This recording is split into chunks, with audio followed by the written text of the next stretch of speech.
코골이가 심할수록 중성지방이 잘 쌓인다. 지방이 잘 쌓인다. 자, 들어. 하나, 둘, 셋. 네, 정답은 말이죠. 아, 이러다 의사 되겠다.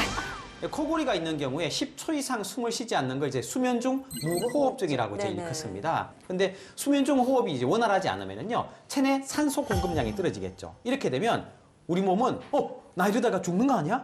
산소 공급이 떨어지니까. 그러면 교감신경이 막 긴장을 해요.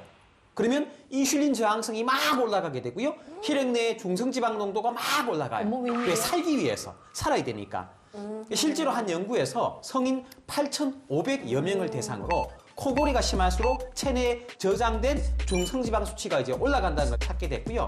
HDL 콜레스테롤 수치는 줄어들면서 고지혈증 위험이 커지는 것으로 확인이 되었습니다. 고지혈증 치료제 먹으면 평생 먹어야 한다. 하나, 둘, 셋. 나도. 오, 세모. 아니. 우리가 이렇게 보면은 평균 횟수가 있잖아요. 세모가 나올 때가 됐어. 진짜. 세모가 나올 때가 됐어. 아, 그래요? 네, 그 이유 하나뿐이에요. 네. 근데 좋아질 수도 있는 거 아니에요? 그렇네요. 약을 좋아지면 먹는다는 안 먹으면 되는 거였지. 안 먹을 수도 있는 거지. 이게 정말 네? 갑상선이 없는 사람처럼 계속 호르몬 좀 먹어줘야 되는 약이 아니잖아요. 그러니까 X네. 우리 자꾸 똑똑해지고 있는 것 같아요. 세모 같잖아요. 자, 정답은 듣습니다. 정답은 X입니다.